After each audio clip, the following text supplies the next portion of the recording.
This February 23rd briefing meeting to order. We actually are going to have the second briefing for Thursday, March 2nd, 2023 meeting. This morning we had a actually very interesting winter work session meeting. Started at 9 and actually didn't quite finish by 1 o'clock, and we actually had one presentation that remained, which really was an update from our human resources update.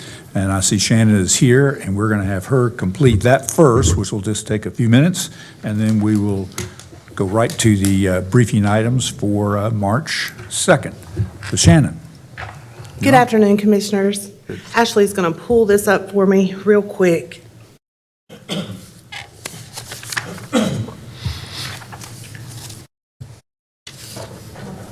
Okay.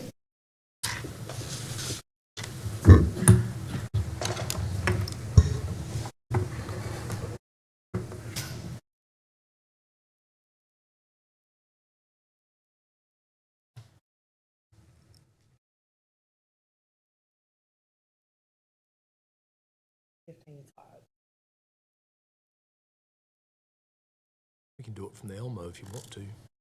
Say again. I don't have. Okay, you can get it.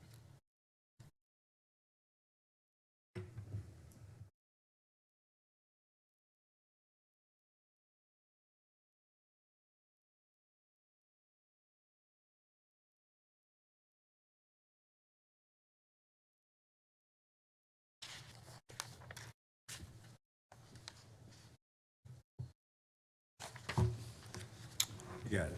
Thank Good. you. My apologies for that. No problem. So just a few updates here from HR. So here you can see that the county has 2,528 funded positions.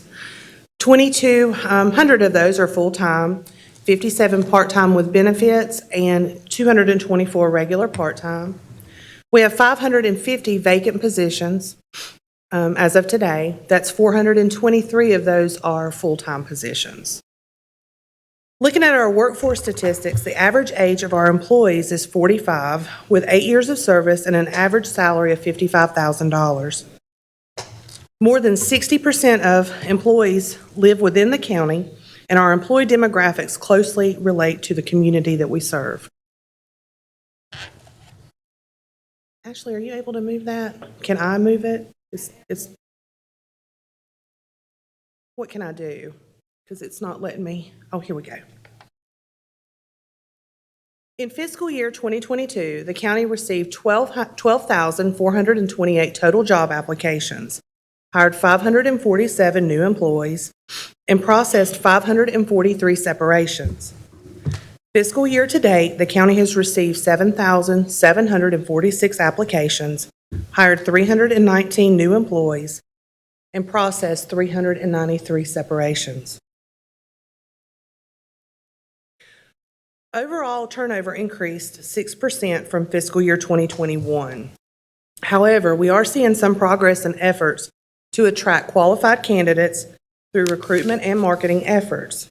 While it will take some time to get good data on how the board-approved initiatives have improved the overall retention and recruitment efforts through HR, we are already seeing benefits in recent changes in applicant onboarding. So the next few slides will show year-over-year visuals of our challenges and strengths as an employer. Okay. So here you can see the total employee separations by fiscal year for the county as a whole, and separation data by the county's largest departments. These charts assist in our efforts to strategically implement methods to retain employees. Total separations were up by 36% in fiscal year 2022 from the prior year. Retirements are included in the total separation numbers here. On the next slide,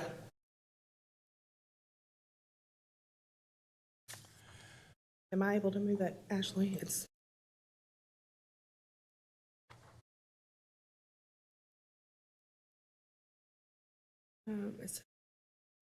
supposed to be total county retirements.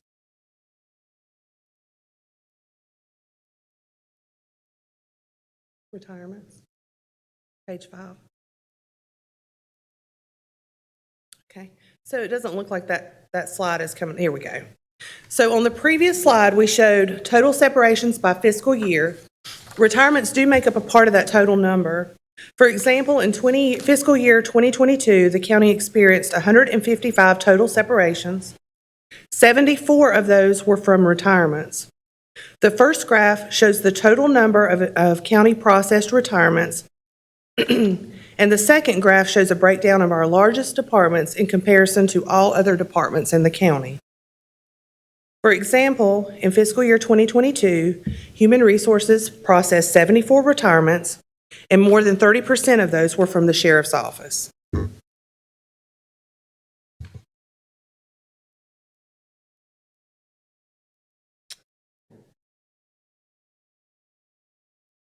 The next slide should be vacancy rates.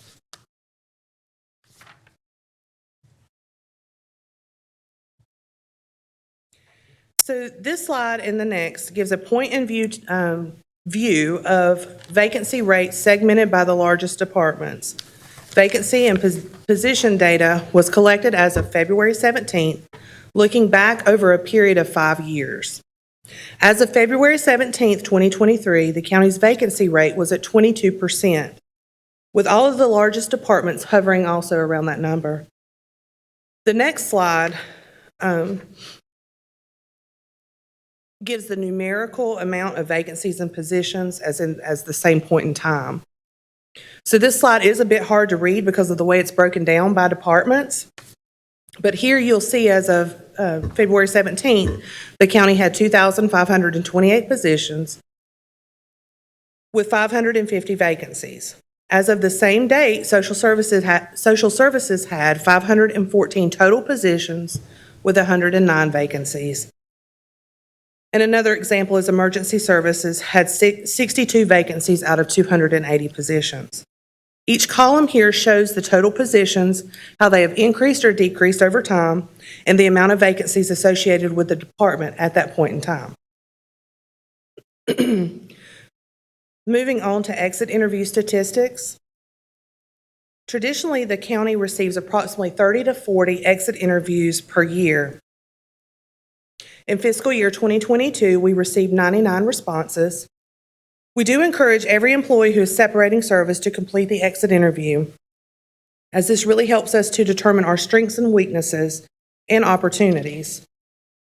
Aggregate data shows that approximately 60% of separating employees left due to better opportunity, quality of supervision, or job burnout.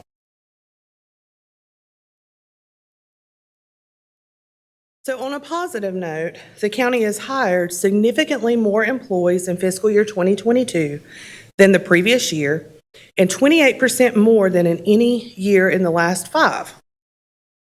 The first chart shows the total number of new hires since fiscal year 2018. The bottom chart shows a breakdown of new hires by the 4 largest departments in comparison to all other county departments.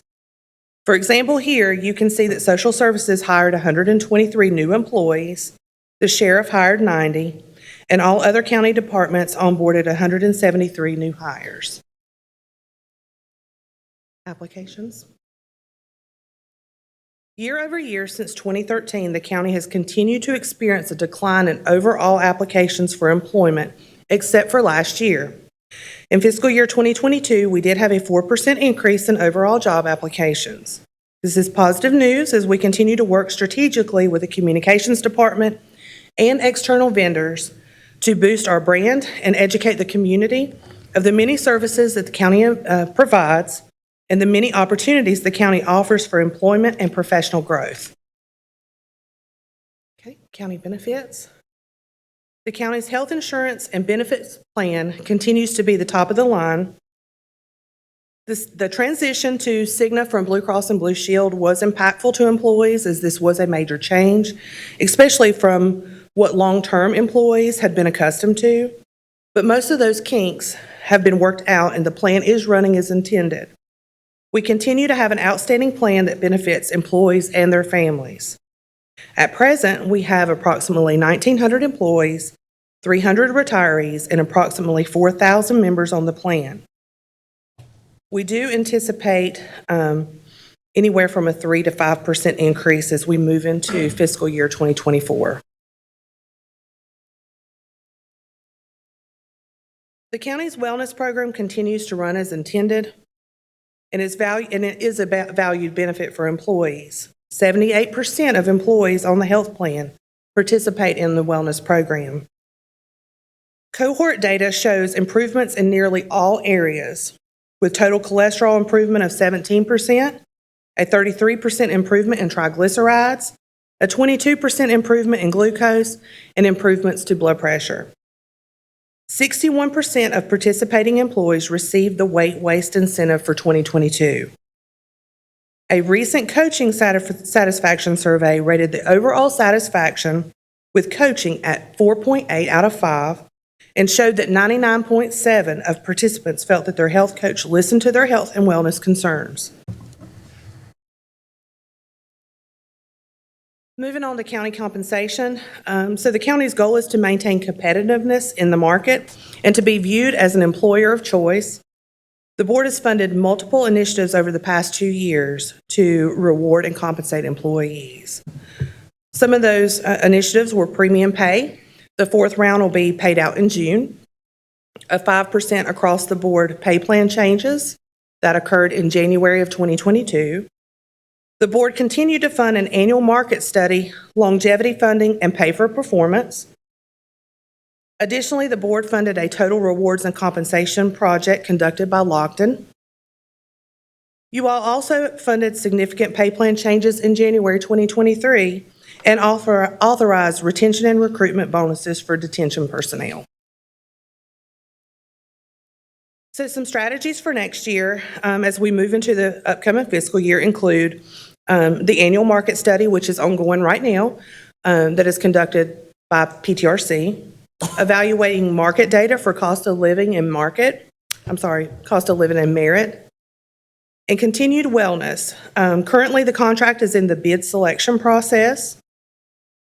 We'll also be looking at enhanced health and wellness programming through EAP, Cigna, and the employee wellness vendor to meet the needs of employees. We also plan to launch an employee satisfaction survey in the fall. Okay, and I'll be happy to answer any questions. Go ahead. Could you go back to the exit interview? I just want to make sure I saw what I think I saw.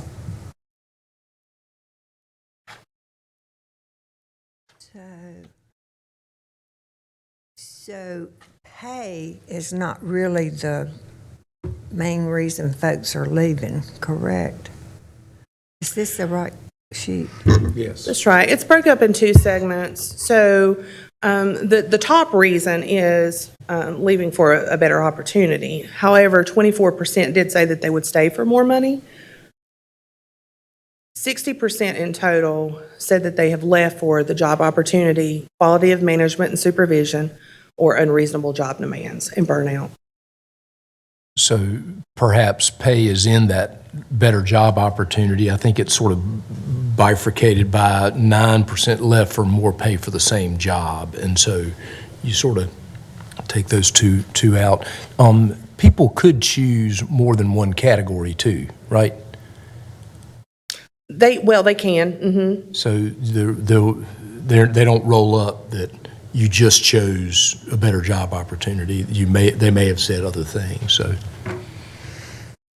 Well, let me ask you, you may have said this at the very beginning when you discussed this slide, but how many of our departing employees, the 500 plus last year, completed this exit interview?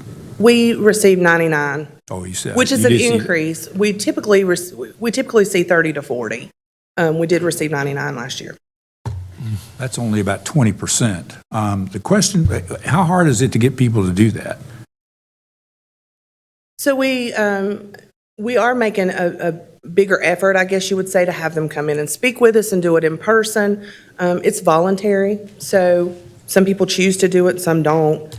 It has been more difficult to get the data. We would like for every person who is leaving to complete it. But of course, that doesn't happen. Of the 99 who completed it, did they distribute the job areas that hire the most folks, the ones that you have on these charts?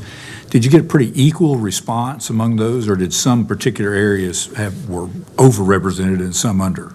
I can definitely go back and, analyze that data and get more information for you. Because I would assume if you had a reasonable sample of the departing folks from a department, or if you had a lot more from a department, as well as you have these results also divided by departments, you would find areas that get beyond the pay part and really get at, I'm sure every department didn't have exactly the same number with, that's because the quality of management and supervision or unreasonable job demands or, et cetera.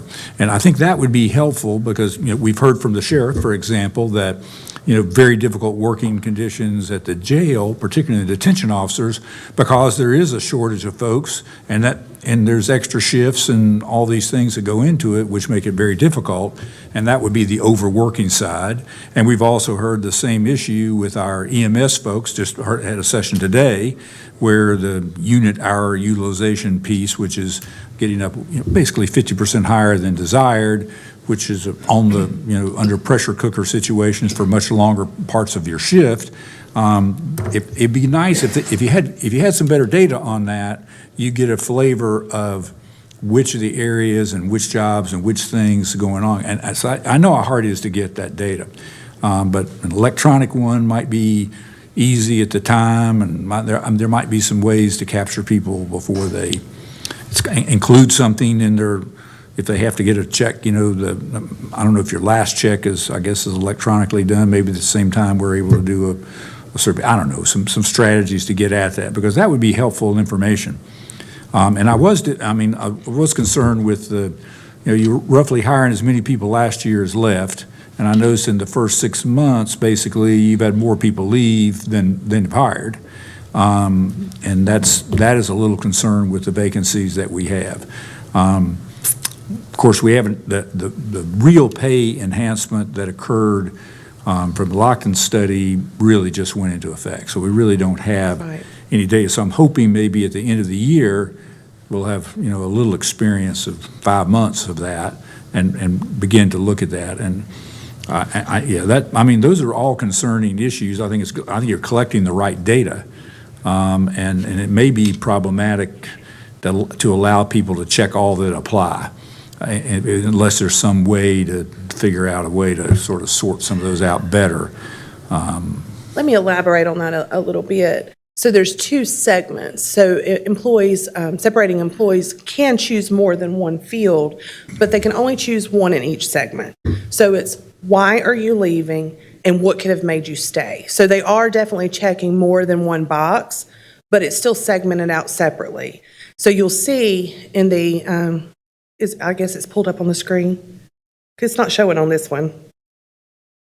Okay, so in the top piece there where it says the 22.22% LEFR, those are the reasons why people have selected that they're leaving.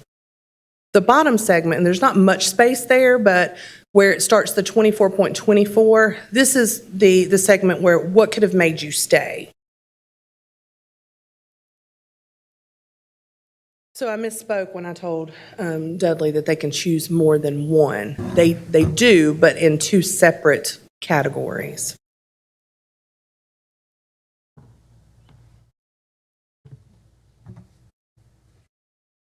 But the largest percent in all of it said that nothing could have prevented them from leaving. That's right. That's the largest percent. Okay, thank you.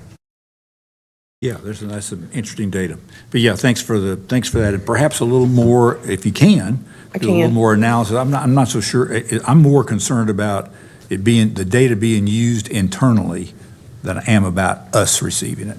Absolutely. You understand what I'm getting? I'm not personally so much interested in it. I just want to make sure that data is being used in a way, at least you got 20% of the people who left, well, not quite 20% of the people who left last year, and hopefully the job, maybe taking a closer look at exactly what our job satisfaction survey, which is getting ready to be done, that's because some of these very questions need to be showing up on that kind of sort of your satisfaction level with with management and supervision, demands of your job, working condition questions to get at that. It seems like that should correlate to these kind of things, to these kind of exit interview outcomes.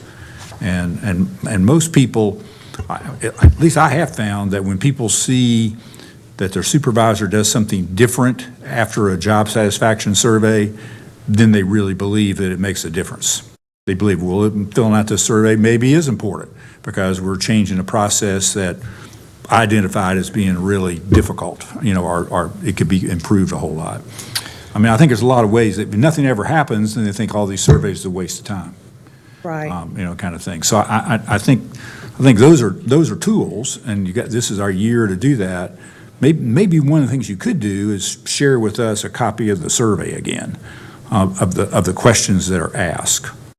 We will Perhaps. do that. I remember seeing. It seems like it's every 2 years we do this, and it seems like I kind of remember the results from 2 years ago, but it's a zillion data points, and maybe I need a refresher on Yeah. that. I'll absolutely get the questions to the board. Yeah, and I want to add that I really appreciate the board's funding the training resources we've got in HR. We, for a long time, we did not have embedded training resources to be able to deal with as directly the management and supervision issues as they arise, and they arise not only from exit interview, but they also bubble up in the annual performance evaluation. Has a place on it where whoever's being evaluated can fully say anything they want to say, and so those comments come to us, and as we look at them, it really highlights things that we might not know otherwise, and so a lot of times we can go to the HR's training resource and say, clearly there's communication issues, or there are work expectations, there's there are management issues that are causing problems, and it helps us get out in front of them. So that is helpful. That's good. I mean, those are a lot of ways to get at it, and hopefully those 3 different ways: job satisfaction survey, your evaluation process, opportunity for feedback, and then those people that are leaving. Of course, the people that are leaving, if you're not getting a full sample, sometimes they are just a disgruntled group, and maybe the rest, they just found a better job and they weren't so fired up about it. So I'm not so sure that may be the least effective, but there ought to be some correlation between all that. Yeah. Anyway, thank you. Any other questions? I apologize for talking I don't so have long. any questions, Chairman, but I would like to say to Shannon, thank you so very much. I have received several emails of appreciation from staff relative to the increases that we have provided for them, and I know that there's some work to do. There's always going to be work. With my experience, several years in HR, I know what a difficult task that can be, but nevertheless, we are here to support you here. And one of the other things, as Commissioner Martin mentioned, I would like to know more about, if we paid them more money, how many of them actually stayed? If that was an offer or suggestion of the staff person, and you don't have to tell me now, but I would like to know if that was an offer made to them, would they have stayed? Because I did see a few staff members have sent me an email saying, well, I might retire. And I said, well, just hang on until we do the evaluations across the board, and let's see where we are. And I will tell you that those 2 did stay. Okay. So, yeah, I'd just like to know that. But thank you again. Thank you for that, and I'll work on trying to get that data. Okay, thank you all. Thank you. Very good. All righty. Mr. County Manager, I think we're ready for you to go over the briefing items. Thank you, Mr. Chairman, and good afternoon, board members and staff and guests, and thank you for a productive morning and the input. And I will bring back sort of our, what I heard as our marching orders from this morning back, and try to get that to you in next week's briefing session, so I can check and make sure that I heard everything correctly. All right, so we'll go ahead and dive into the items for the March 2nd meeting next Thursday. One public hearing matter, it's a public hearing to consider the expenditure of county general funds for an economic development project and authorizing execution agreement with a company. Kyle Haney is here. You've obviously had a discussion in closed session, and he might not be able to tell you everything right now, but will by Thursday. Good afternoon, Commissioners. Not really any additional information from the briefing last week, but as of our policy, I will be presenting the company's name and all the information next week. Happy to answer any questions. Questions for Kyle? Thank you. Great, thank you, Kyle. All right, we have a couple of budget finance matters. Item 3 is an amendment to the 2022 PAYGO Capital Projects Ordinance that appropriates funds for a photovoltaic, solar, and other projects for Forsyth County parks and facilities. Christopher Ong is going to review this from Budget Management.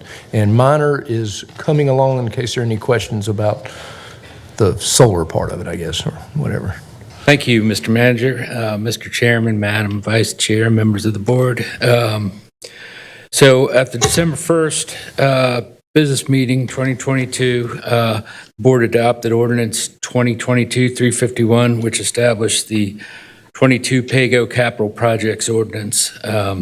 So amongst the projects on the list is the photovoltaic, solar, and other projects at county parks facilities, of which there was $100,000 listed in that for that project. And so basically, this request is to amend the 2022 PAYGO CPO by moving these funds out of the budget reserve into capital outlay, which signify your formal approval of the project. And if you have any questions about the project, Minor's here too. And Minor is actually sort of chairs our sustainability work group that we have, and he will be working on these projects. They should come to you. They may be at a level when they come in that it doesn't require board approval. I guess my question to you would be, as Minor develops them, do you want me to go ahead and bring them in as agenda items, whether they are at that threshold or not? You might be interested in them just from a environmental perspective. I don't know. How about a single report when they're all done? And then we could kind of say see what we're doing, because obviously what are we hopefully saving, maybe some, and look at the payback, look at what we're doing, kind of maybe as a single report when they're all put together. Any information you want to share at this point, Minor? Like for me too? Okay.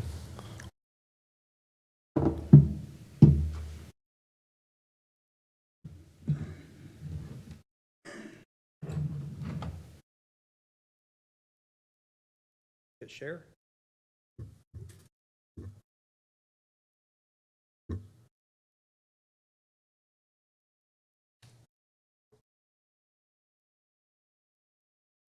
There you go. Okay, so I'll be brief. I didn't prepare much information. Let me start at the bottom and work up. So what we're looking at for the location that we're considering for the first photovoltaic solar project is the maintenance building at Tanglewood Park. It has a large roof facing southwest, and it is not shaded during any time of the year, as best we can tell. And so this is a ground level view of that location. And this is an aerial view looking down on the building. The rooftop is approximately 100 feet by 200 feet. So the side facing southwest is about 50 feet from the peak to the drip line and 200 feet long. It's more than large enough for a significant photovoltaic solar array. It's actually large enough for one that was much bigger than I think Duke Energy would ever agree to let us install or that we could afford. And within the park, this is where the building is located. On the far left, you can see the Yadkin River. The area that's looks like a desert is actually the winter grass on the golf course below the building. And then on the far right, you can see the clubhouse, and upper right, you can see the swimming pool, just to let you know where within the park it is.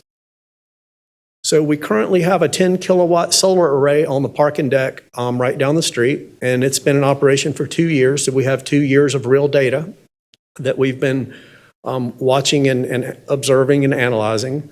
And that system has generated over a megawatt per month average. Obviously, it's going to generate more electricity in the middle of the summer than it does in the middle of the winter. But it's generating about $1,200 worth of electricity per year. The reason it's sized at 10 kilowatts is that is the load for the parking deck. Duke Energy has a business policy that limits the size of the solar system for a net metering connection. The limit is based on the load for that meter. So there's a lot of space over there that we could add a lot more solar panels, make a lot more electricity. But at this time, Duke Energy would not allow us to exceed the load as far as the rate of generation. So the load would be peak consumption for that location. You have elevators, you have lighting, you have the access ones. They don't use a lot of electricity, so that's the basis for the size of the system. So on the left side of this slide are some optimistic, idealistic goals and aspirations. I'm hopeful that we can get approval and negotiate a 30 kilowatt system for that maintenance building at Tanglewood. And my goal would be that our costs not exceed about $75,000, but that's after rebates, incentives, and other support funding from outside, because the system will actually cost a lot more than that. If we're able to do that, it should generate just over 46 megawatts of power a year, worth about $3,700. The current power bill for that building is $1,100 a month on average, which is just over $13,000 a year. And I'm also hopeful and intend to include in the request for proposals recommendations for and cost for battery storage capacity to go with these solar panels. In the near future, the room that they call the hub is for Tanglewood, with electronic equipment for communications and internet access and other things, is going to be relocated to this maintenance building. And once that happens, I think it would be valuable to have significant battery storage so that we could have seamless operation of all that equipment, because currently it is my understanding there's not a generator at that building. And if we needed to transport one to that area in the case of a power outage, having a battery backup would give us an extra day or two to be able to do that. So we've been inside the building, outside the building, power meters easily accessible. Barring any unforeseen site-specific characteristics that make the job difficult, I think it's a good place for our next system to go. But we have already looked at a couple of other alternate locations that could be alternates or future locations for the next systems that we might want to consider in the near future going forward. Can I ask you one question? And it really has to do with the Duke Energy's sort of threshold, sort of this cap on what the amount of solar cells that you could put up, to use. And who regulates that? The energy, does the legislature do it, or the regulatory agency do it? It's my understanding that it's a business policy by the utility company. It seems like the Utility Commission would have some involvement with it, though. Yeah, that's what I was getting at. Yeah, because obviously it could be cost prohibitive to do a lot. I understand that, and the payback is slow, without a doubt. But it looks to me like that Duke Energy would be very happy to have additional electrical power to offset their demands. So the parking deck is currently using about 3 to 4 times as much power as the solar panels are generating. And I was very interested in exploring the option to add additional solar panels, because, we could double or triple the number of panels and still not generate more than we're using to operate that parking deck. But let me look into that a little bit more and see if there's a regulatory contributor to that decision, or if it's just a business decision.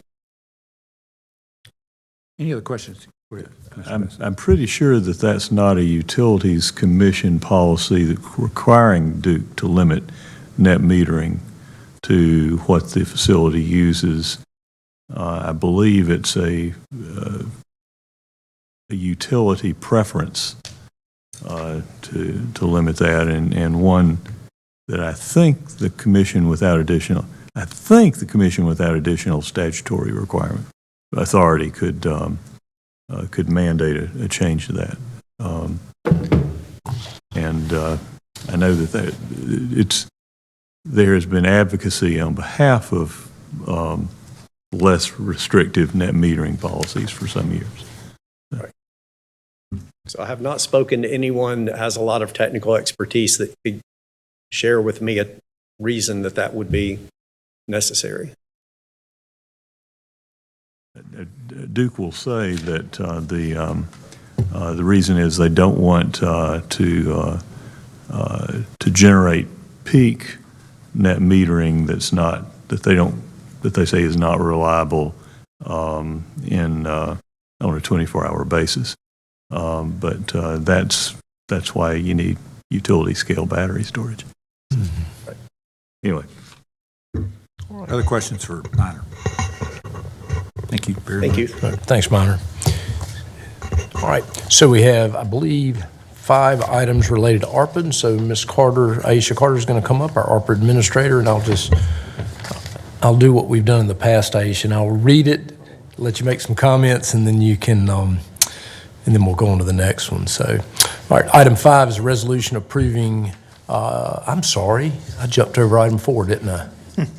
I'm going to come back to item 4 and let Aisha stay there. So item 5 is a resolution approving execution of an agreement with Old Salem Incorporated for restoration and improvements to buildings related to Old Salem's Hidden Town project with American Rescue Plan Act funds. You've got the associated budget ordinance amendment. Good afternoon, Commissioners.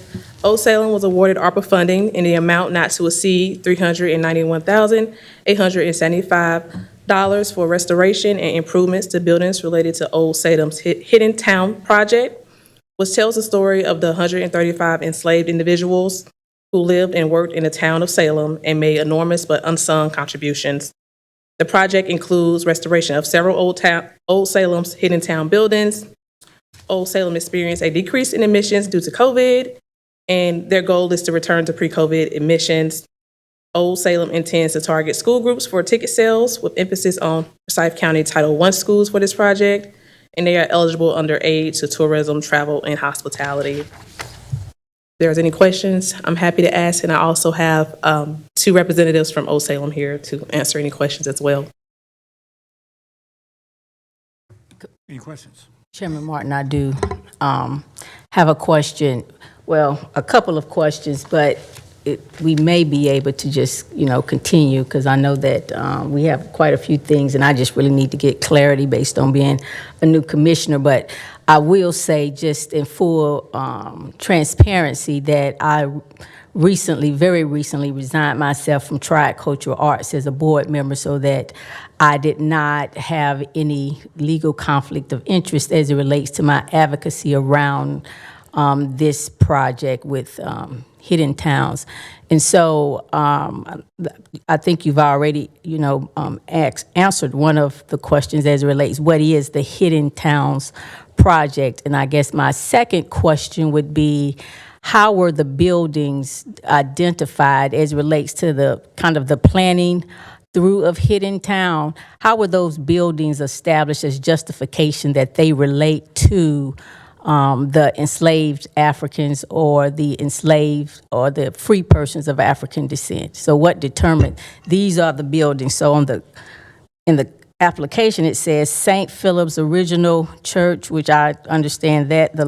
Then there's a log church, the Vose Barn, the Tavern Museum, Herbst House, and Bloom House.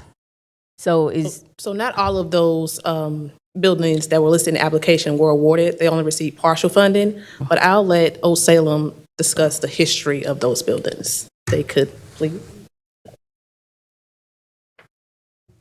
You don't have to give the history of the building, just how they were justified as a direct connection to Hidden Town. Good afternoon, Commissioners. I'm Michelle Cook. I'm the Director of Development at Old Salem. I wrote the grant. I'm joined by our President, Terry Taylor. So, Commissioner Woodbury, yes, the St. Philip's Log Church, you already spoke to. Yeah.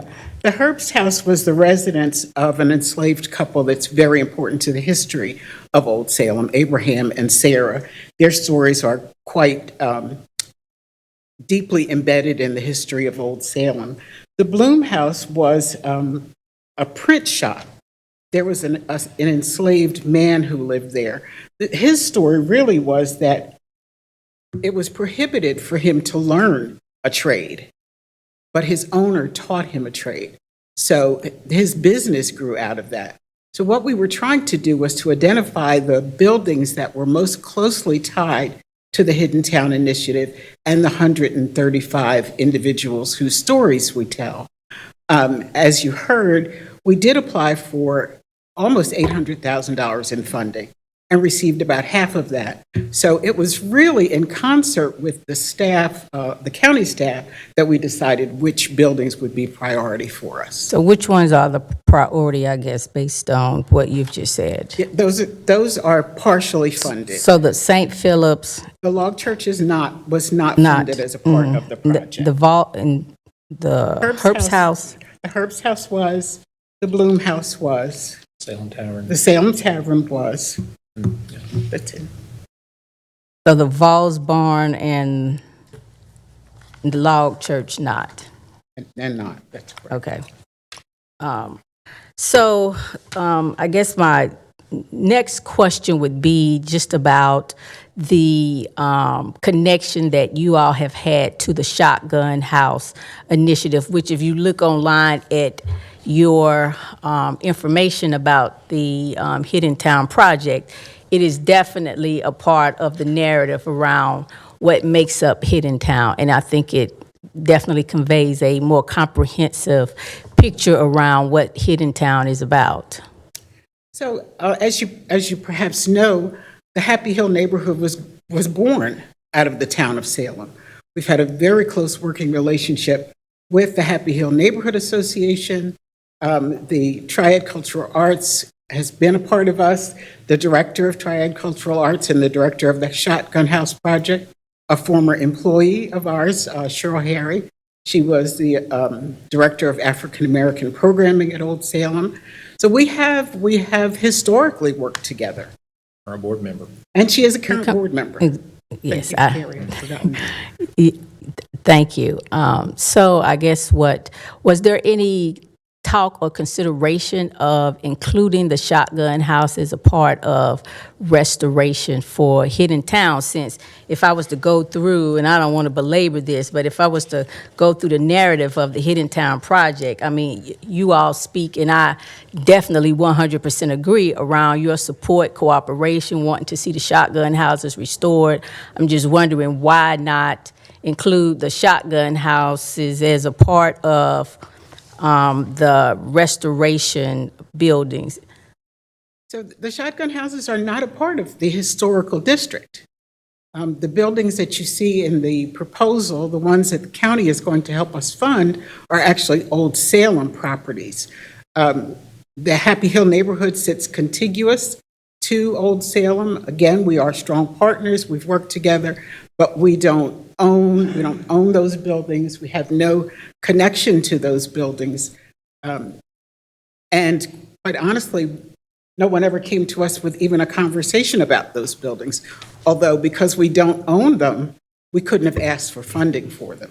Right, and quite honestly, that could have been a separate application not affiliated with us if they chose to. I agree. And unfortunately, I think that, in light of, where the dollars are coming from and also what Old Salem, I applaud you, and what you're trying to do with the Hidden Town, I think that some consideration around cooperation with people who are in the space that's invested in the cause would yield us a greater product for the good of the whole. And so I would say that, the Shotgun Houses, although not a part of the historic part of Old Salem, doesn't negate the fact that we're trying to build capacity in our community around what happened with Hidden Town. And so I don't think, and Aisha could speak to this, that kind of precludes, Old Salem from saying, well, we want to, also include the renovation to the Shotgun Houses if there was a desire. And that would, again, be by way of you having to cooperate with Triad Cultural Arts, Cheryl Harry, and the Happy Hill Neighborhood Association. I'll tell you, excuse me, as an employee of Old Salem, I'm so proud of the community partnerships that we have. and the way we've worked with higher education, nonprofit associations, Triad Cultural Arts, the descendant community. We've worked with every organization in town, and including Triad Cultural Arts. I want to continue to stress that. I mean, if there had been, certainly as the writer of this proposal, I didn't think about it. But Fair enough. again, we have representation on our board for the Shotgun House projects, and we were never approached about establishing a partnership. So this is my last point, and I'll yield back. One, I would, the time that we have as a board before we vote, I would be interested to see what the conversation would look like, since you all are already in the same space, you know each other, and I think there's a commitment to really do what's in this document around, comprehensively around Hidden Town. And, ideally, if, I don't know if you know, there can be even some synergy between, I guess, this county perspective and the city, because the city just awarded Triad Cultural Arts the shotgun houses and land up in Happy Hill for $1. So I think that there is great opportunity, and I'm not trying to, force anything on you. Really, as a citizen, I'm asking that you consider having conversation to see where there is any opportunity for us to really think about what truly the Hidden Town project is trying to do. And I would love to, continue to have this conversation with you too, as it relates to some of the other research that I have. Good Thank going, you. girl. I guess I'll have one thing to say about that, if I may. I mean, we struggle every single day to maintain 200-year-old buildings in the historic district. And it takes everything we can possibly do to keep them up. We just had a roof put on the Volts barn, $30-some thousand to do one single roof, because we had to follow every historical significance of the building perfectly. So I guess when I hear this conversation, I understand it, but we are so concentrated on our own core of the historic district, we don't sometimes think about giving money to other organizations outside of our district. I hear you, and I don't disagree with the importance of the shotgun houses. It's not that at all. We're just so concentrated on trying to maintain and keep the district the way it looks, and everyone expects us to keep it. So I respect that. That's what you said. I think, just not to belabor, and I can yield back to the chair, I would just like to kind of have conversation with Old Salem around, our current state in the country with the diversification, preservation of African-American sites, and making sure that there is synergy and understanding of sensitivity around it. Are there any other questions surrounding this issue? No.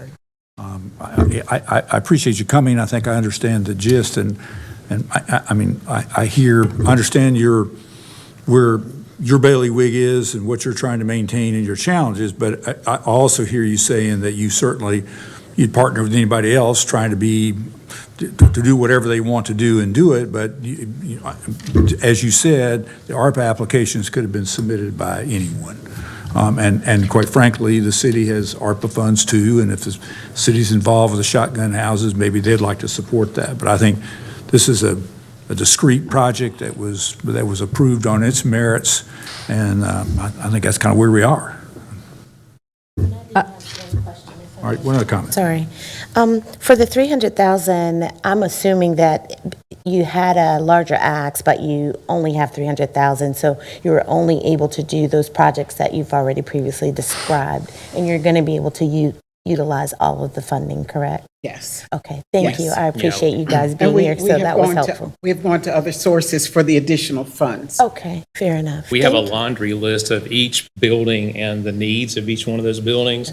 And after we understood the appropriation, we went back with our staff and went through, well, what's the top of the list that needs to be done? Certainly, I gotcha. Thank you. Chairman, before we step away, we can't leave without thanking the county for its continued support of Old Salem Museums and Gardens, what you do to make this county better, our city better, make Old Salem better. We're very grateful for the support. Thank you. Thank Come you for what see you do. us. Thank you. And Mr. Manager, did we miss item 4? We did. I'll come back to it after Aisha finishes up. Yeah, I caught that as I moved along. I apologize. Agenda item 6 is a resolution authorizing execution agreement with Legal Aid of North Carolina to support its economic justice initiative, and it's got an associated budget ordinance amendment. Aisha. This agreement with Legal Aid is in the amount not to exceed $380,235 for the Economic Justice Initiative project, which is seeking to broaden its homeownership preservation work through a supplemental Winston-Salem-based pilot initiative called Stabilizing Homeownership and Opportunities for Wealth, or SHOW. SHOW's objective is to prevent the financial exploitation of vulnerable homeowner communities recovering from the pandemic through 1, community education and outreach workshops, and 2, legal advocacy practices. Legal Aid will provide services to vulnerable and socially disadvantaged homeowners struggling to make housing payments in Forsyth County, particularly East Winston-Salem. Any questions about that? All right, thank you, Aisha. Item 7 is a resolution approving execution agreement with Community Care Center. This agreement is for the Community Care Center for Forsyth County in the amount not to exceed $431,142 to hire a full-time licensed clinical social worker and a full-time mental health counselor to increase annual behavioral health interactions from 1,169 to 1,800, an increase of 631 interactions. Also, assist in recruiting volunteer psychiatrists and expand the adult behavioral health services, which provides free medical and dental care for economically disadvantaged residents. Community Care Center provides a free and charitable clinic located in Qualified Census Tract 16.02, which is East Winston-Salem. And of their patients, 35% of patients live in qualified census tracts. 75% of patients have household incomes below 100% of the federal poverty level, and all patients earn at or less than 200% of the federal poverty level and lack health insurance. Any questions about that? All righty. Item 8 is a resolution authorizing execution agreement with the Shalom Project for the Flourish program. So this agreement is for the Shalom Project's Flourish program in the amount not to exceed $50,000. The program aims to help women head of households and their families transition out of poverty or financial insecurity through education, holistic wellness, and goal setting. Funding will be used for the following: 1, provide an additional 5 to 8 participants with mental health resources, and 2, to make the Flourish program accessible for Spanish-speaking members of Forsyth County by hiring a part-time Spanish community coordinator. This application is eligible under addressing educational disparities, aid to high poverty districts. Any questions about that one? So, Chairman, if I may, I did have some questions and some reservations. However, with all due respect to staff, I won't get into the weeds on that. But what I'm wanting to see, and I think that we have controls here in terms of those constituents that they are helping. I know that they aren't open for a full capacity schedule, so I don't know what this program is really going to look like. But again, I'm looking forward to seeing the outcomes for those constituents, and hopefully this program will help. Okay. And I'll be sure to share those measures Yeah. that they have. That's what I needed, but thank you. All right. Any other questions? All right. Item 9 is a resolution approving execution agreement with Smart Start of Forsyth County to support the Pre-K Priority Coalition.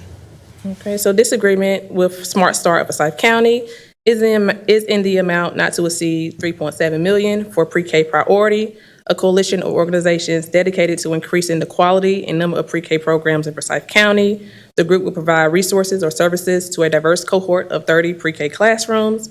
This agreement was briefed last cycle and moved to this cycle due to the measures needing to be updated. Per Board of Commissioners, a summative assessment needed to be added. Thus, the Bridgent Inventory of Early Development 3 standardized assessment was added as a measurement tool for this project. Any questions about that? All righty. All I have. Thank you. Thank you, Aisha. And May thank you. actually, I have a question for Ms. Carter. Sorry. I didn't want to interrupt with a question when I thought I could probably find the answer if I just re-reviewed the materials, but I still can't find it. This is back in item 6A, 6B. The Stabilizing Home Ownership and Opportunities for Wealth project with the legal aid references community education and outreach and legal advocacy practices on what, please? Can you give me a couple of examples? So legal aid will provide services to vulnerable and socially disadvantaged homeowners struggling with house payments. They also will be working with heir properties as well, so giving legal advice in regards to those. All right, so, addressing heir property, so the problems with transfer of that, okay? Yeah. Can you give me another example of what they'll be talking about? Let me open their agreement. And I was just going to weigh in a little bit because this actually bubbled up out of some of the discussions around in-rim property and how to handle that. And so a significant focus of this will be working to try to, folks that have heir property that are at risk of, they don't have the means to do the estate planning that you need to do to avoid ownership getting so dispersed that it becomes, nobody's got enough interest to take care of the property anymore. And so that was actually one of the biggest drivers of that. Chantel may want to talk a little bit about that, but we recognize that the in-rim foreclosure piece of it was something important to do from just a tax administration perspective. It needed to be, any effort to try to do the preventive side of that really needed to be outside of tax and kind of came into this. And no, they sound like excellent ideas. I just realized I used to be a legal aid lawyer. I used to work on landlord tenant and other home preservation issues, but I was not going to be able to tell people what the money was going for without a little more extrapolation about what specifics. So a short summary or list of examples or a list of the key points for next week would be very helpful for me. Thank you very much. Yeah, some of the workload will come if we know in our tax office that ownership's so dispersed and because we know in the efforts to collect when that is the issue, and so some of the efforts will be we'll be able to get a caseload, frankly, to them, I think, and do some good work. Oh, I have no doubt. We can describe their services to you. We cannot actually refer them cases. We can't do that, but they hope to be able to attract these people and help them out. Thank you. Thank you. Dr. Martin, before we left out of the ARPA, I did have a name that I wanted to share with the group from Old Salem, and I'm sorry, I was remiss. His name is Brent Leggs. He's the director of African American Cultural Heritage Fund, which is a part of the National Trust for Historic Preservation, and I highlight him because of his quote around diversification of historic preservation, which addresses not only what is preserved, but who is preserving it, because as we know, what counts as history has to do with who is also doing the counting, and he is helping groups all across the country like Old Salem to preserve in that way African American history. So I hope that we can have some conversation more about his work. Thank you. Could you state the last name again? Leggs, L-E-G-G. Thank you. Thank you, Aisha. All right, very good. Go back to number 4. Yeah, I'll go back to item 4, which is an amendment to the fiscal year 2022-23 budget ordinance, appropriates funds for the detention staffing contract. And Ms. Bussey from Budget Management will review this. Good afternoon, Commissioners. We do have Randy Hunsucker from the Sheriff's Office here as well, in case there's any additional questions. But this item is a budget ordinance amendment to appropriate fund balance to the Sheriff's Office for an extension of the detention staffing contract with P&G Security Guard Services, Inc.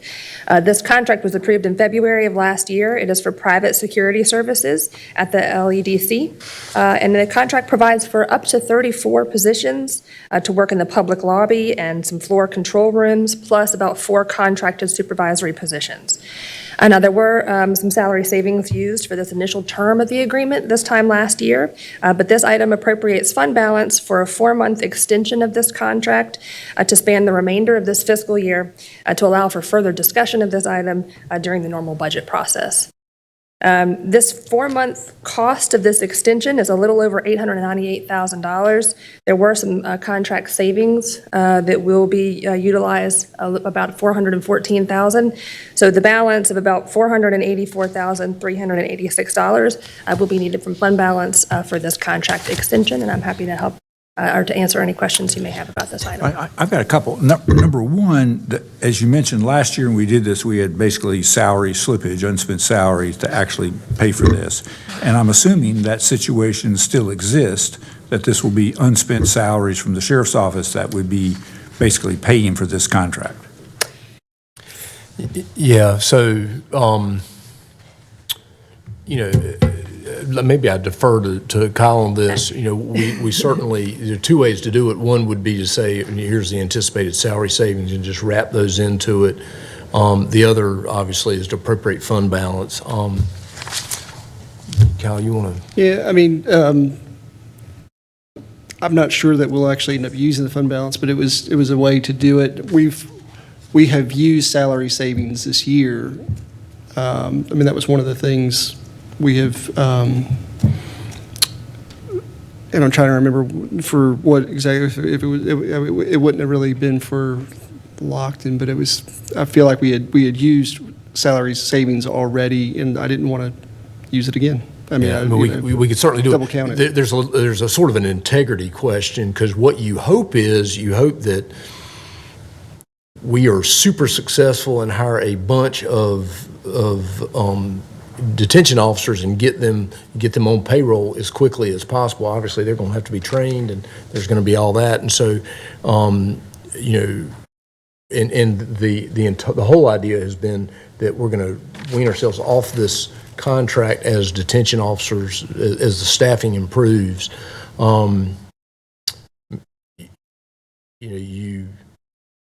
Well, it seems like if that were to happen, if we were to be so fortunate, then basically we would have the ability to reduce the contract with the agency that we're working with and be able to kind of realize it's not dollar for dollar because their positions are more expensive, but it would be a way to balance it. What worries me about this is that what this is that we don't know what it's going to cost us in terms of additional, and that it may end up being costing additional money to get through the remainder of this year just for salaries. And there is a chance of that, and I think that's really why Kyle went the direction he went, because there is a chance you actually could use some of the fund balance. In order for that to happen, things would have to go remarkably well. But there is a chance that, and remarkably well, I mean, that we would hire a lot of folks. People. Yeah, and because of the, we're in February, so you've got March, April, May, and June left in the fiscal year. Just the training piece of it might result in actually using some of the fund balance. So that I think is sort of as Kyle and I talked about it a long time ago when we first started talking about it, was, okay, well, let's appropriate fund balance. Do I think we're going to use it? No.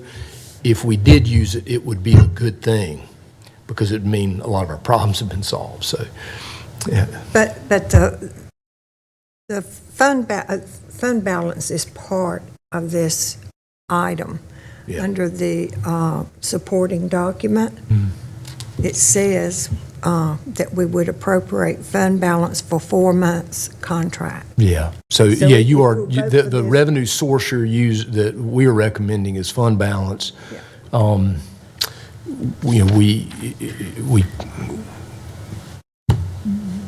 We are recommended that versus reducing expenditure and trying to use salary savings for it. I think it is highly unlikely you'll use any fund balance at all, but it'd be a good thing if we did, because we would be on the road to recovery in this area. Yes, but I mean, I'd like to see, if that were really to happen, then I'd like to see that the fund balance be recouped in the next year, by the next budget year from that. And I realize that's, well, I mean, anything is possible. And that would be, and it would be possible to recoup it. Yeah. And I think that's why I really don't like doing it this way. I mean, I really don't like it, because it is exposing fund balance to something that I don't think we should be doing that with. Well, and if you feel confident then if we don't feel confident that we could do the whole thing, then perhaps we need to reduce the amount of money, the additional amount of money continuing this contract. Then maybe this contract needs to be a smaller one for the remainder of the year instead of what it is. Yeah, That's where I'd be looking at my comfort level on this. Let us go back and we'll do a deeper analysis into the adequacy of the vacant salary number, and if that looks like it works, then we'll make that adjustment going into next Thursday. I appreciate that. Yeah, Thank you. absolutely. And just, it was the recruitment and new hire, or retention bonus that we had done back in September for the sheriff's office, where we said we would use salary savings for that. And so, again, let's do the analysis on that, because we know probably hadn't spent as much of that as we thought we were going to. Of course, it's still in force, so I guess it still has the potential to drive up cost. But we'll do that deeper analysis. So thank you. Yep. Fair enough. That's good. All right, we've got a number of contracts. Item 10 is a resolution by the Forsyth County Board of Commissioners regarding the execution of opioid settlements and approving the supplemental agreement for additional funds. Turn it over to Gordon Watkins. Good afternoon, Commissioners. The item before you is to approve 5 additional national opioid settlement agreements. And as a part of that, there is a supplemental allocation agreement that only applies to North Carolina. If you don't mind, I'll step back in time for the purposes especially of those newer commissioners. In 2018, Forsyth County, along with 75 other North Carolina counties and a few municipalities, sued opioid manufacturers, distributors, and pharmacies, and thousands of counties across the country did the same thing. As you know, there's an epidemic going on with opioids that started in the 1990s and seemingly gets worse every year. I believe in the last year, 100,000 people died nationally from opioid overdose. So those lawsuits were moving along, and in January of 2020, the National Plaintiffs Council, some of whom represented us, and the North Carolina Department of Justice, the Attorney General's office, called all North Carolina counties to meet in Cary, North Carolina, and they said, we have a proposed settlement. It's $18 billion across the country, and counties are going to get 15% of that. And by the way, you need to sign this in the next 2 weeks. And at that meeting, I suggested that that was not a good settlement, and that the NCACC could put together, the North Carolina Association of County Commissioners could put together a committee who could represent local governments. And so Kevin Leonard of the NCACC did that, the 555 committee, which consisted of 5 county managers, 5 county commissioners, and 5 county attorneys. And I was one of those county attorneys, and so we've been meeting for the past 3 years. And what happened was that we were able to negotiate with the North Carolina Department of Justice an agreement, the allocation agreement, which you all approved May 20th of 2021. It was called a Memorandum of Agreement that provided 85% of the funding in North Carolina to counties and the few municipalities. And so that allowed us to sign settlement agreements, national settlement agreements, with the 3 big distributors, the 3 big drug distributors, and also a smaller manufacturer, Johnson & Johnson. And so of that, the county, Forsyth County, will ultimately receive $19.8 million over the course of 18 years. That's what's already has been done. And so this is what some people call the second wave of those settlements. And so it involves mainly the three big pharmacies, being Walgreens, CVS, and Walmart. It also involves two related manufacturers of generic opioids, Teva and Allergan. And there was also, you didn't have to approve this because it was a bankruptcy, but there's a Mallinckrodt bankruptcy that was in there too. But so what you're approving, what I'm asking you to approve today is settlement agreements with those three pharmacies and two manufacturers, and also the supplemental allocation agreement. The reason we need the supplemental agreement is because the original agreement specifically related to the defendants that were settling and also to any bankruptcy cases. And so what this will result in, if these settlements go through, we have a deadline of April 18th. Counties across the country have to respond by April 18th. If they go through, Forsyth County would receive another $15.8 million. That would be on top of the $19.8 million and then the $920,000 from the Mallinckrodt bankruptcy. So the grand total of all these for Forsyth County would be $36.5 million over 18 years. And so that is what we have before us today, and I'm happy to answer any questions. Good news. Thanks for your continued. It was Gordon's idea that got us onto this 85% rule, which made a huge difference for every county that in this state. So. Well, I will add that across the state, the original number would have been about $70 million for counties, and now it'll be $1.2 billion. Right. So it's a huge difference. Thank you. Thank you, Gordon.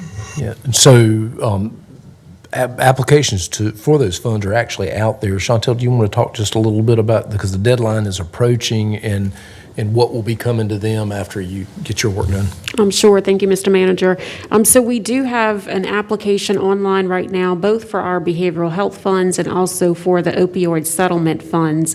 The applications are due at the end of this month. It's been posted for 3 weeks now, so we've had it out there for quite some time. And so if there are organizations that are interested in applying, all of the eligibility criteria is listed. We do have very strict guidelines on how we can utilize those funds. So far for the opioid settlement, we have received about $2.5 million that we will be able to allocate for this upcoming year. And as Gordon stated, throughout the 20-year life cycle, we'll continue to receive continued funding.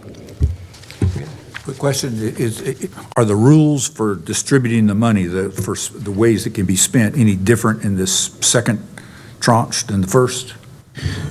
They are not, and the way the allocation agreements, I call them allocation agreements, but they're much broader than that. They have stated all of the rules, which are really mandated by the national settlement. And so there were two different options from the first agreement, which is carried over to the second agreement. There was an option A, which was most of the responses that you could use, and then there was an option B, which was even broader. And Chantel and other folks decided that it would be better for us to do option B because we already have a large community input in the way we do behavioral health. And so that was done with her and Denise Price, and they did a great job of that. And so we will have a broad range of uses, but it still has to be focused on opioid treatment and prevention. And I'll just say that there's a researcher from Seattle who looked at the states across the country, and she said that North Carolina had the very best, most transparent system for spending opioid money and reporting. All the opioid money that is spent from the settlement across the state will be reported to the state and posted online for anyone to see. Great. Thank you. Chairman, I do have a question relative to the opioid settlement. So what is the makeup in terms of individuals that are subject to opioids or having those problems here in Forsyth County? Well, what I will say is it is literally across the county. We could certainly have Denise Price come at some point and give a presentation, but it is all over. When you look at the heat map, I mean, there is no community that is immune to the opioid crisis that we're having, and it is continuing to increase. And so a big part of the work that we are hoping to do is on the prevention side as well, so that we can really educate the community about the challenges that we're facing. Almost like when you were younger and had the DARE program and Just Say No. I mean, we almost need those types of things to really educate our kids on the forefront. But then we also know that there are individuals who may need treatment, and we do need to put some funds to that, as well as those who may not be ready for treatment yet, some harm reduction as well. And so it's not a one-size-fit-all approach, but we are certainly working hard to figure out ways to address this crisis in the community. But we can get you that data, but what I will say is there's no community that is immune to this crisis. And I'll just add to that this is a problem that affects everyone. It affects underserved communities, but I will say on our 555 committee, and these are people who speak openly about this, there's a commissioner who lost a son. I remember. And a county manager who lost a son. And so this affects everyone. But of course, yeah, I'm just thinking through the district that I serve, and this is new to me in terms of the opioid crisis in our area, that's potentially in our area, knowing that there are so many other entities of drug addiction that happens in the my district. So, yeah, it's just something. But thank you for sharing, and I'll look for that report. Thank you, Chairman. Mm-hmm.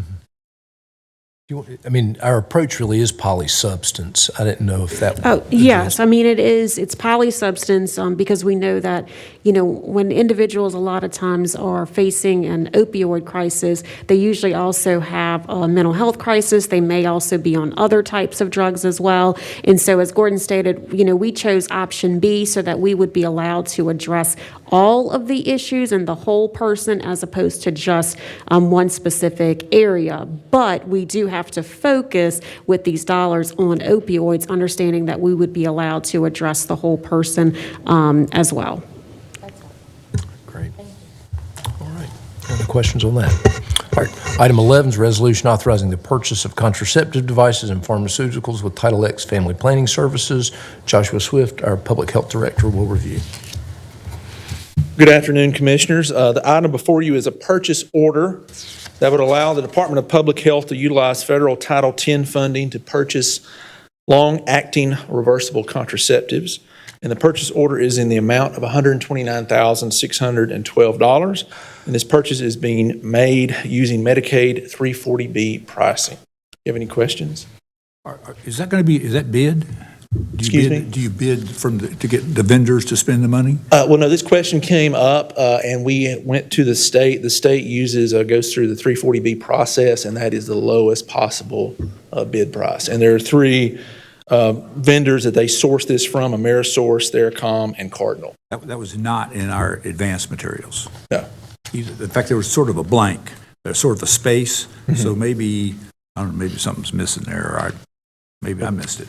Okay. I didn't see it. Just said it didn't say the vendors that were. Yeah. So it's we can have that added if you would like. Well, it doesn't. I'm okay as long as Yes, as long as that's the requirement. I'm good. Yes, sir. All right. All right. Thank you. Thank you, Joshua. All right. Item 12 is resolution awarding and authorizing execution of an agreement with Wake Forest University Baptist Medical Center to provide wellness services. Marcy Jackson with HR will come up and review this.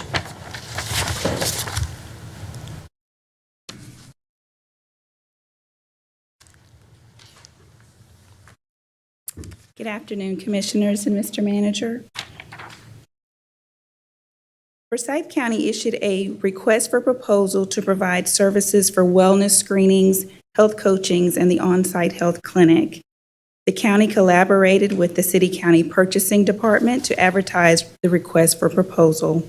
4 vendors met the requested requirement of the proposal.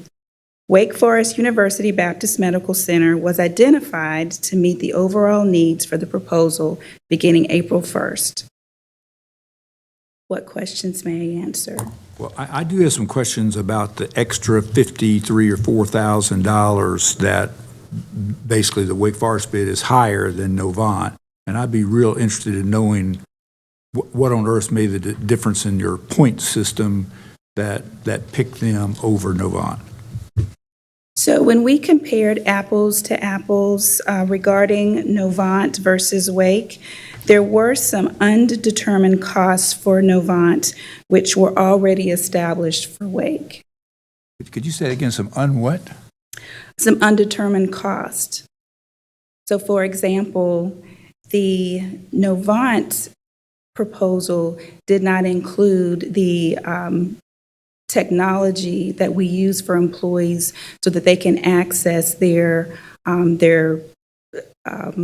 health-related issues related to wellness. So they didn't actually have a portal in their cost, but Wake already had that incorporated in their cost.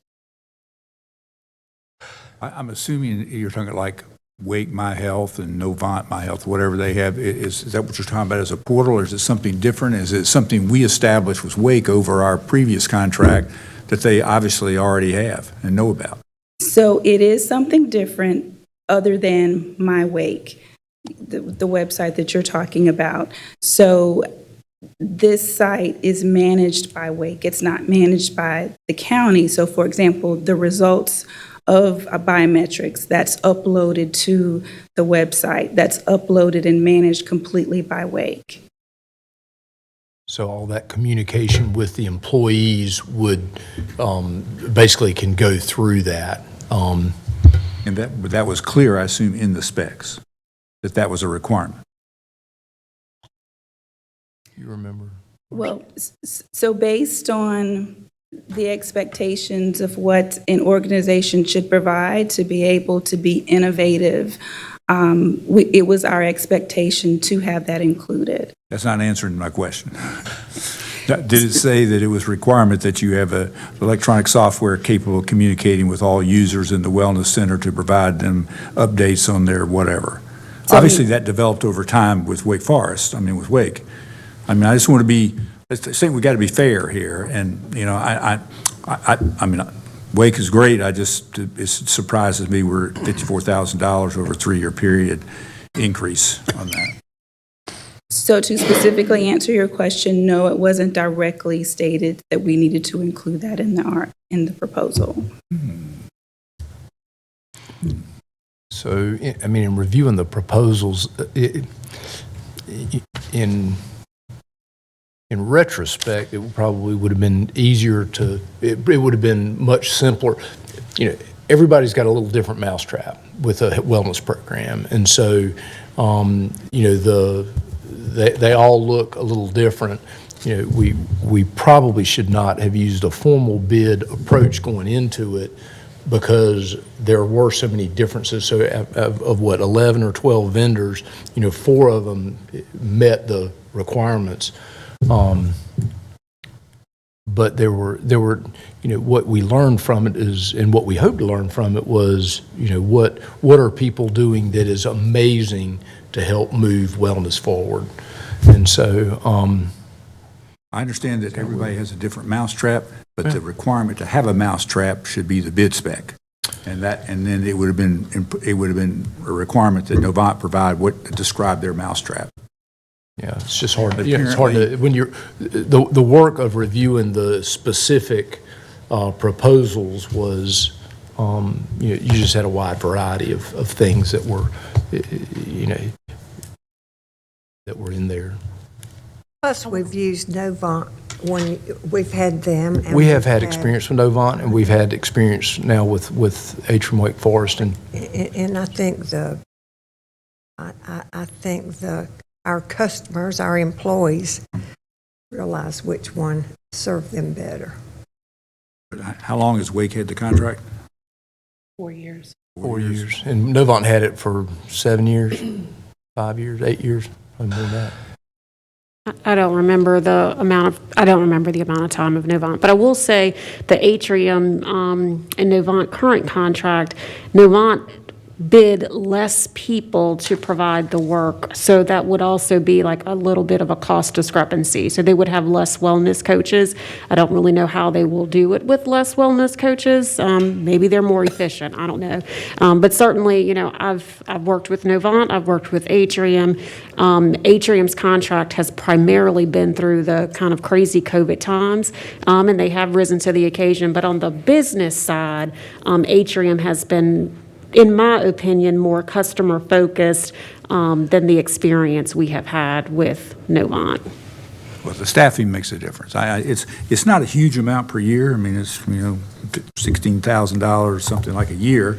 And if there's an identifiable staffing difference, I can kind of understand it, but it really does get into and I do agree that the specs can't get down to that level of details, but, well, it can. It can get down to having the mousetrap. It can get down to an expectation of this level of service for employees in some way. But quite frankly, if some of the work is providing group sessions for various kinds of whatever it is, then you can have 10 or 15 and you probably don't lose anything in that, depending on your models. But in individual coaching, if there's a wellness coach, for example, there would be a caseload, I think, and that could be in the specs. I guess I personally don't like, as you all know, rating scales that allow subjectivity to enter into the fact that the employees like them better, so we'll rate them higher so they get the bid is not a fair bid. But I think it's a service bid. We don't even have to bid to start with, I guess. I mean, to make an argument that way, why do we even bid it? It's kind of like, why do we even bid it if we're basically going to pick weight? I don't know. I'm just getting at the... I think moving forward, you definitely can bid it, and you definitely want to compete it. Maybe do that less formally. Probably the answer there, but because one of the goals is not making the specifications too specific. You'd like some creativity in how? Yeah. I want. So I mean, I don't want to assume I know exactly how a wellness program's supposed to run. But we're also judging Novant as not being a provider on the fact that they don't provide what we have now. It's on staffing. It's on the computer, the mousetrap, if you will. I mean, we're kind of. But I think we also have experience with Novant, right? I mean, they were very fairly evaluated. I mean, in general, they're both great organizations, but we have used both, and I think having a wellness program for several years, we know what it takes to really make sure that our employees is getting the service that we need. And so, is their bid really lower because they undercut the number of staff that truly is needed to provide the level of service? It's $50,000 over 3 years. Is it worth changing right now for our workforce that is already very fragile? We have a great behavioral health counselor that our employees use. If it was a more significant number than $50,000 over 3 years, for me, I think that would certainly be a different conversation we would need to have. But the cost of change when we have a functioning program right now, and based on the service that we are providing, it did not seem like Novant was giving us anything equal or better than what we have. If they came back with something better, I would be standing before you saying we need to change. Does this have to be a 3-year proposal? I mean, is it written that way? Could be rebid again, for example, in a year? We could negotiate at this point. We would prefer not to. But I think we can negotiate. We're not about preferences here. We're about getting quality services. That's the whole deal. We can certainly communicate that with them, and if you want us to bring back a 1-year proposal, we will. Well, it's a minor issue, but it's kind of the principle of the thing, and I think I've kind of made my point about the preference side of this. It's not a preference issue here. It's providing the services that we have requested and asked for and are paying tax dollars for, and having the best deal, if you will. Sure. Anyway, I'm probably good to let it go, but probably feel better if we just did it for a year and did it again. Mr. Chairman, just a thought. We run into these kind of things every once in a while. Is there anything, Mr. Manager, that the board can advise the staff on of of the fairest way that these kind of things can be done, so we won't have to get into these. This happens just fairly often. Now, this is a bigger one and a bigger amount of money in this case, but we've run across things. So I just only say, if there is a better way that, or a way that you can suggest to the commissioners, it might be helpful. Yeah. So you don't have to answer that right now. It's just a thought, because I agree with Commissioner Linville that, if staff can, just be that much more intentional. But I think what I'm hearing, and I'll say since we've been here since 9 o'clock, I may not be as keen as I was earlier. But what I think I'm hearing is that preference is predicated upon what you all see as the best way for the county to move as it relates to this contract, not that it is the preference to have a red chair over a black chair. It's just the preference of this is the best way based on what we have, the work we've put into it is kind of what I'm interpreting. Yes, and we scored it based on quality, right? Quality and price. And so the quality of the services, which I know is subjective, Commissioner Martin, we have been talking about our scoring matrices, and we promise to do better. But in terms of the score, Atrium did score higher, and it was fair. I mean, it's just, it was fair. They scored higher, although Novant had a $50,000 over 3-year lower price. Yeah, I mean, I think from the staff and from the manager's perspective is when we don't bring you the low, we go out and competitively bid something, and when we don't bring you the low price, we better have justification for it. And so I think in this particular case, we really thrashed through it, and at the end of the day, we feel like the prices are pretty competitive when you weigh everything that's there. And it was close. And so, it was just one of those hard management decisions. But I think, again, when we go out and bid something, if we're not going to recommend and I don't think you always want us to recommend the low price. I mean, I think, in generally speaking, if we don't recommend the low price, then we've got to explain it. And so we have that, and we are running up against that. Commissioner Martin and I had, I think one thing, particularly because a lot of this times it comes up with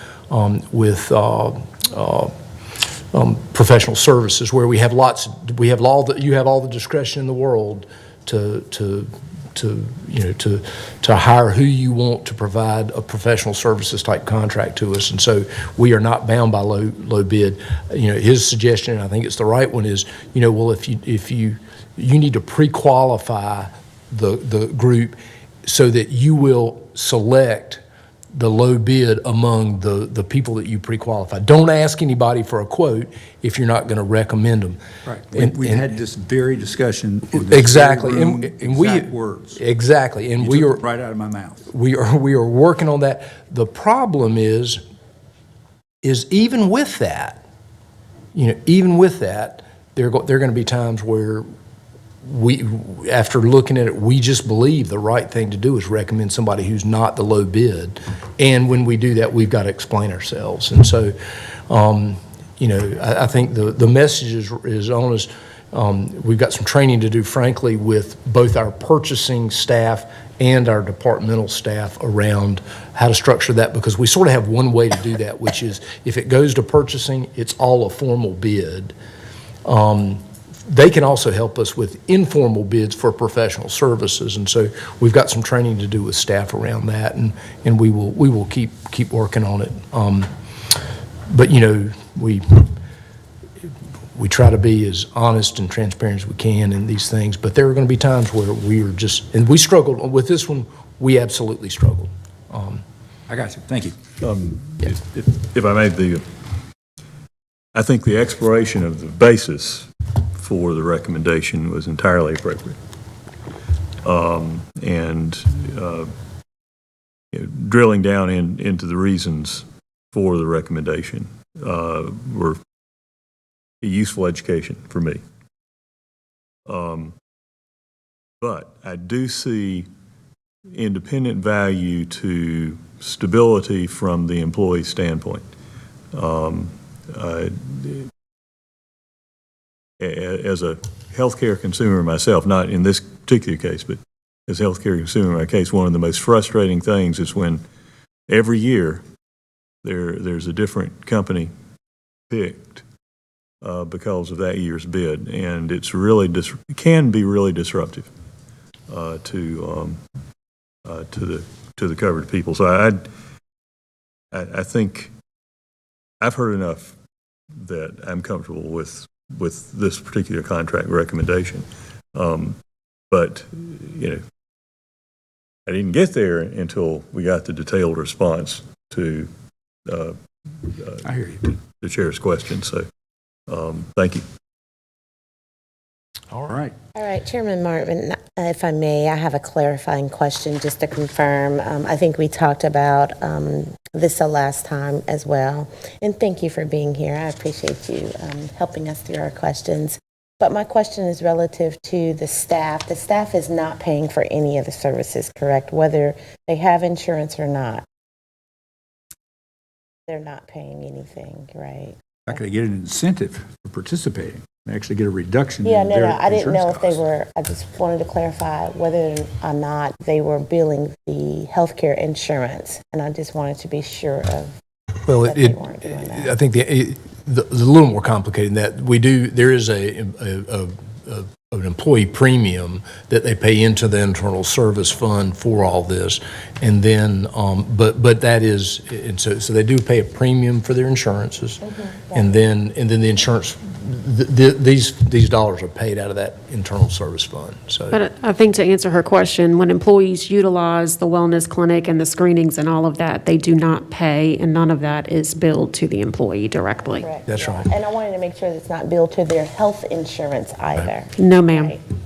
Okay. Yeah, we've essentially bought a block of clinical time and effort on behalf, and we believe that it saves money. And I think our experience, which I'll get with you, kind of. I mean, and we can talk about this, Shannon, on another setting, but just to think through, now I'm going to try to play devil's advocate, because if they are paying through their health insurance, could we offset that co-payment or the co-insurance or whatever? It's, some of the insurance companies or the insurances have a wellness program outside of the additional one that we're providing. So again, we can talk through it. It's not today, but just something to consider. But thank you for answering the question. Thank you, Chantel.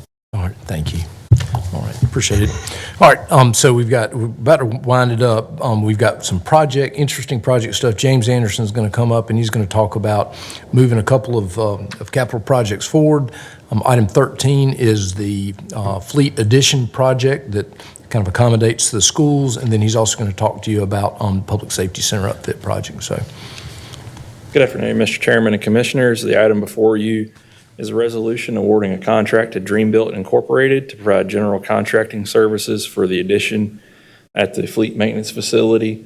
This was a traditional delivery method project using design bid build. And the project will add 5 bays, an office, and a part storage room for the school system's white fleet maintenance. And we've formally bid this through City County Purchasing with bids received on January 20th from 5 contractors. Dreambuilt, a MWBE firm, was the low bidder at $939,700.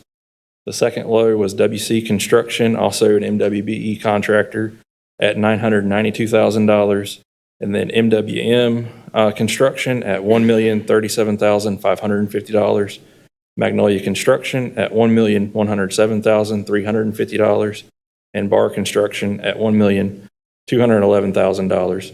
Dreambuilt is a woman-owned company, and they have committed to a 24% MWBE participation on the project, exceeding our 10% goal. And additionally, the resolution establishes a $50,000 change order contingency. I'd be happy to answer any questions. Any questions? So really, one of these, we got good competitive bids up out of this, which suggests that that marketplace is moderating a little bit, I guess. Would you agree with that, James? So it did come in over what our estimate was. Unfortunately, the steel market is still, quite stressed at the moment.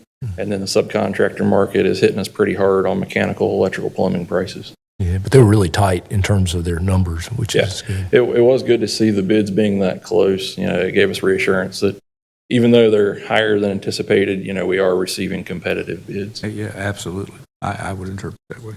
All right, public safety project. All right. The next item is for the Public Safety Center upfit project, and this amendment authorizes execution of the design build amendment with Davy Construction.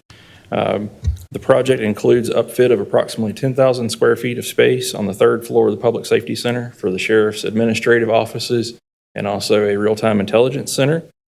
Davy Construction has submitted a guaranteed maximum price of $1,401,057, which includes a 3% design builder fee.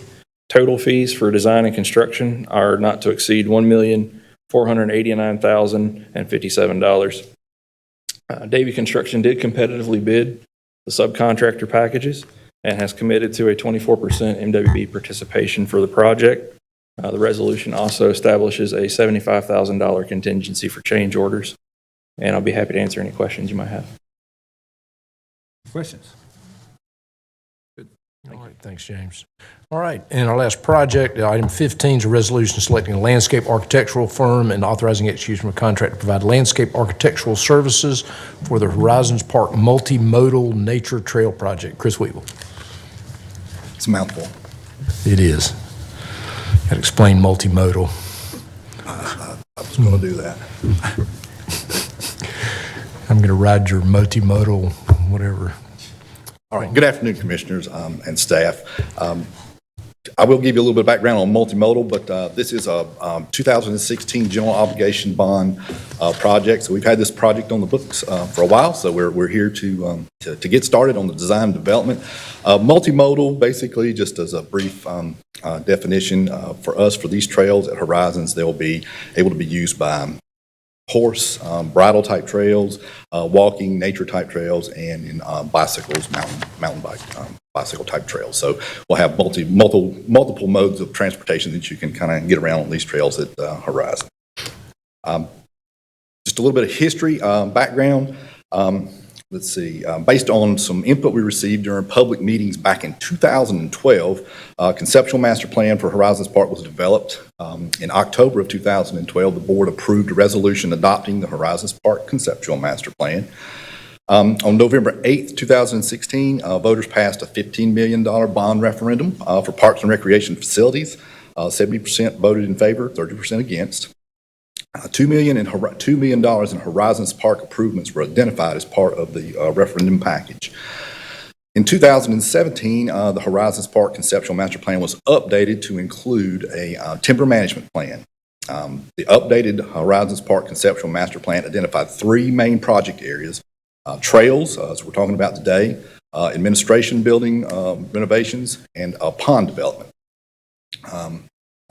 Just a little bit of background too, Horizons Park is our second largest park by size, so we've got a little bit of development to do there. We've got some space to do it in.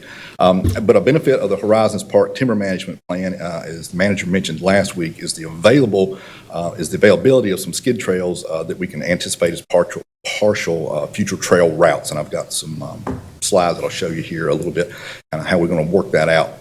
A project budget of $750,000 was established for the project to design and construct 6 to 8 miles of single-track trail and vehicular parking at the site.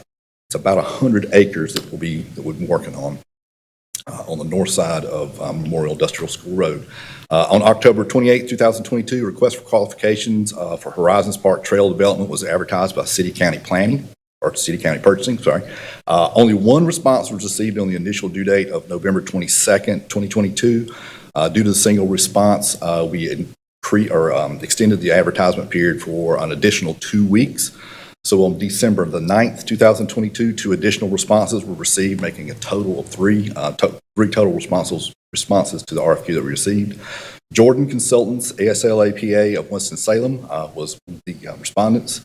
SEPI, a division of Trans Systems out of Raleigh, BBH Engineering, North Carolina, out of Charlotte were the three firms.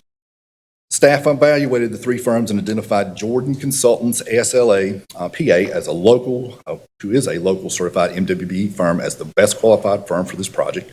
A contract fee not to exceed $76,500 was negotiated with Jordan Consultants for landscape architectural services for the Horizons Park Multimodal Nature Trail Design and Development Project.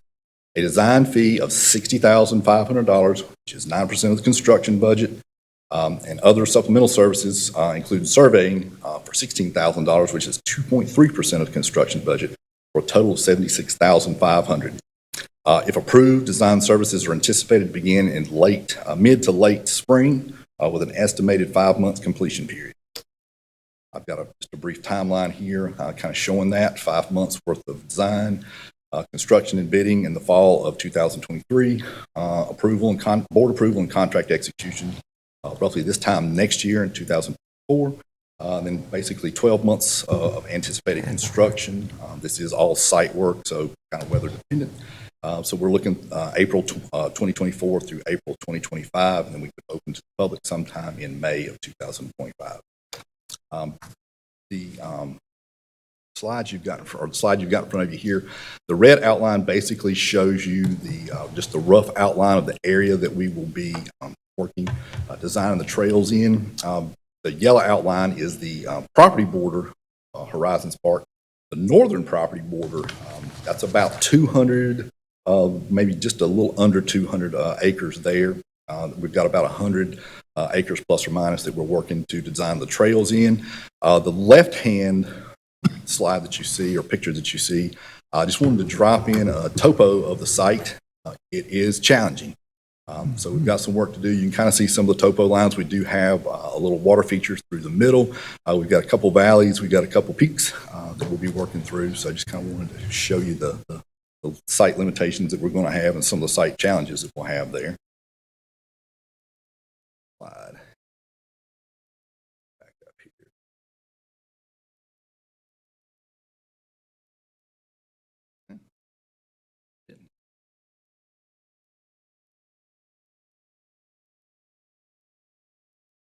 Apologies. The last slide that I had there just kind of shows you some of the differences that we're hoping to have with the horse trails, the walking trails, the bikes. Kind of the right-hand picture there shows what we the concept of what we intend is to have, multimodal folks, on the trails, whether it be horses, bikes, walking. The north side of Horizons Park is completely undeveloped. We have done some timbering already on the portion of that project, and I think there's some more timbering that we've got to go this spring that will have some skid trails. The slide that I missed was my skid trail slide, and we did lay that out with the forestry consultant where we can hopefully hit some of the skid trails that are in the forested sections, that we can make some of these trails work out with that, so hopefully reduce our cost to construction. So that being said, anybody's got any questions, I'd be glad to answer them. Mr. Manager, I got another idea for you. It'll be easier than the one that I talked about earlier. When they get this done, it looked like it was one of the places there is pretty wide. I go check it out, and if it's wide enough for a vehicle, when we get those electric vehicles, you can take one of them out there and check it out. All right. All right. So multimodal is going to include electric vehicles too? Mr. Chairman, please. Just ballpark, do you have any guesstimates as to what the construction cost is likely to be? We budgeted $750. We're hoping it would come in underneath, definitely below that. But cost, especially for site work here, some of the projects we've done here recently have definitely escalated. So, we're hoping to stay in that $500,000 to $700,000 range. So hopefully we can shoot somewhere near that 600, 650. But again, we've got 750 budgeted. And basically the advantages here are that it's already all in county ownership. Correct. And we're not talking about a hard surface project. No, these will all be unimproved trails, correct? Okay, thank you. Any other questions? Thank you. All right, well, it's been a long day, so we can wrap up. Items 16 and 17 are both tax refund items. You got one from the $346.38, regular refunds, and you got the North Carolina Vehicle Tax System, you got the Contribution-Based Benefit Cap Report, and the Fuel Surcharge Report. And that is it. Move, we adjourn. Good. Got a motion and a second. Let's stand adjourned. Thank you. Good day. Thank you.